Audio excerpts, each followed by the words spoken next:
महसूस ये नहीं होना चाहिए कि हजारा गांव में हो रहा है, बल्कि महसूस ये होना चाहिए कि ये प्रोग्राम मदीने गुंबद खजरा की छाव में हो रहा है। जरा मुस्कुरा करके इमाम हुसैन के नाम पर बोले या हुसैन, और मोहब्बत से बोले या हुसैन। अब शेर सुन ले, जो करबला वालों का सदका खाते हैं खामोश नहीं बैठेंगे। और मैं देख रहा हूँ भाई लास्ट चल रहा है, अगर कोई मेरा इस्लामी भाई इमाम हुसैन का नारा लगा दे तो बात बन जाए। मैं पहले शेर पढ़ देता हूँ, फिर देखता हूँ कौन माँ का लाल नारा लगाता है कि दरे शब्बीर की मिट्टी जो सर का ताज हो जाए, दरे शब्बीर की मिट्टी जो सर का ताज हो जाए, यकीनन ये मेरी किस्मत की मेराज हो जाए। और अगर खैरात देना बंद कर दे करबला वाले, तो दुनिया दाने दाने के लिए मोहताज हो जाए, तो दुनिया दाने दाने के लिए मोहताज हो जाए। अमा क्या इतनी पब्लिक में कोई ऐसा नहीं जो इमाम हुसैन के नाम का नारा लगाए? बड़े अफसोस की बात है, अगर भाई कोई नारा लगा दे तो बात बन जाए। अगर स्टेज से कोई लगा सकता है तो स्टेज से लगा दे। जरा मुस्कुरा करके बोले सुभान अल्लाह। माशाल्लाह हर चीज में दिलचस्पी देखी है, मगर अफसोस है कि यहाँ पर कोई नारा लगाने वाला नहीं। मगर कोई बात नहीं, इमाम हुसैन के नाम पर हाथों उठा करके बोले या हुसैन।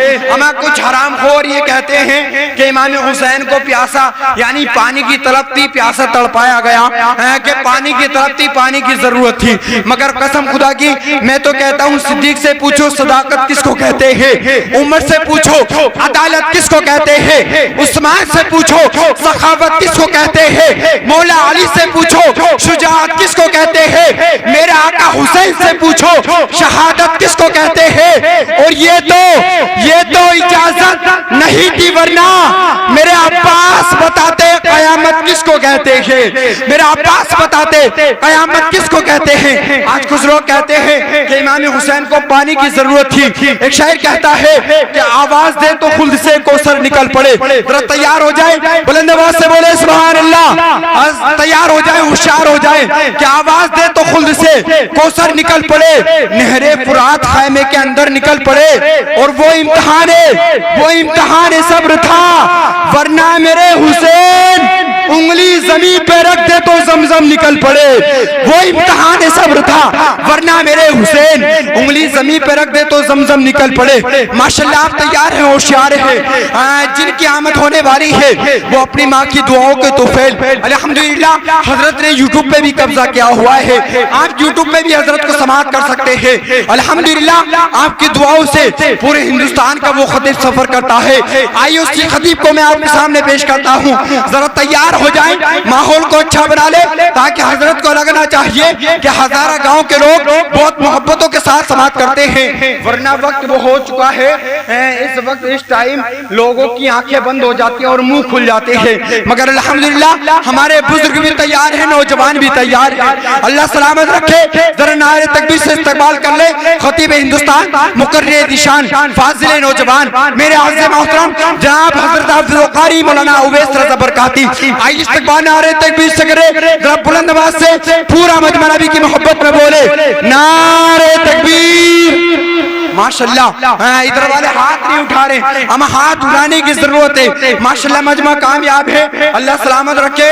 वरना ऐसी महफिलें कभी कभी देखने को मिला करती है। मैं तो कहता हूँ सोच भी इश्क पर मुश्तमिल चाहिए, गौसो ख्वाजा रजा मुस्तकिल चाहिए, और सिर्फ पैसों से होती नहीं मुनाकिल, ऐसी महफिल सजाने को दिल चाहिए। अल्लाह सलामत रखे। माशाल्लाह जरा तैयार हो जाए, जरा बुलंद आवाज से बोले किसी को दिखाने के लिए नहीं, बल्कि मदीने वाले आका को मनाने के लिए बोले। जरा मुस्कुरा करके बोले नारे तकबीर। हमारा दिखाने के लिए नहीं, जरा बुलंद आवाज से बोले, क्योंकि जो दिखावे का काम करता है वो खसारे में रहता है। एक शेर में पढ़ देता हूँ। एक साहब थे, बहुत मुख्तसर में करता हूँ रफ्तार के साथ, घबराए नहीं। एक साहब थे जो शादियों में जाते, महंगा कपड़ा पहनते, सूट बूट पहनते, लोगों को दिखाते, मुसाफा करते और अपने कपड़े यानी दिखावा करते। तो शायर क्यों कहता है, इस तरीके से कहता है कि कपड़ों की चमक को चमकाने में रह गया और कपड़ों की खूबसूरती महकाने में रह गया। एक शादी में जाता और कपड़े दिखाता, तो शायर कहता है कि कपड़ों की चमक को चमकाने में रह गया, कपड़ों की खूबसूरती महकाने में रह गया, और मुर्गे की टांग खा गए शादी में सारे लोग, ये दोस्तों से हाथ मिलाने में रह गया। तो जो दिखावा करता है वो खसारे में रहता है। मैं बार बार आपको नहीं समझाऊंगा, क्योंकि इंसान को ज्यादा समझाया जाता है तो वो परेशान हो जाता है, क्योंकि अगर ज्यादा समझाने की बात की जाए तो बुरा लगने लगता है। एक शायर ये कहता है कि जालिम ने खानदान को पट्टा लगा दिया, बीबी का हार बेच के सट्टा लगा दिया, क्योंकि किसी को ज्यादा समझाना भी बड़ा बुरा काम है। जालिम ने खानदान को, आप समझ जाएंगे, जालिम ने खानदान को पट्टा लगा दिया, बीबी का हार बेच के सट्टा लगा दिया। और हमने तो कहा भाई बुरे काम छोड़ दो, हमने तो कहा भाई बुरे काम छोड़ दो। जालिम ने मेरे कान पे कट्टा लगा दिया, जालिम ने मेरे कान पे कट्टा लगा दिया। माशाल्लाह सब मुस्कुरा रहे हैं, मुस्कुराना चाहिए, क्योंकि कहीं पर सवाब कहीं पर अजाब होता है, कहीं पर सवाब कहीं पर अजाब होता है। प्यार में कहाँ हिसाबो किताब होता है। और मुस्कुराते रहा करो मेरे भाइयों, उदास रहने से चेहरा खराब होता है। तो तैयार हो जाए, मुस्कुरा करके बोले नारे तकबीर। माशाल्लाह अल्लाह सलामत रखे। मैं इतनी मोहब्बत, मैं इतनी मेहनत कर रहा हूँ, आप लोगों को मेहनत करनी चाहिए। जरा हाथों को उठा करके बोले नारे तकबीर, नारे रिसालत, मसरके आला हजरत, जश्ने शहीदाने करबला, नारे तकबीर, नारे रिसालत। इन चार मिसरों के साथ के पैगाम मुस्तफा जरा आकर सुनाइए। अमा बोल दो सुभान अल्लाह। पैगाम मुस्तफा जरा आकर सुनाइए, हर तिश्न लब को जामे मोहब्बत पिलाइए। और सब तुमसे पहले आके तो चौके लगा चुके, सब तुमसे पहले आके तो चौके लगा चुके, अब आपसे आज के छक्का लगाइए।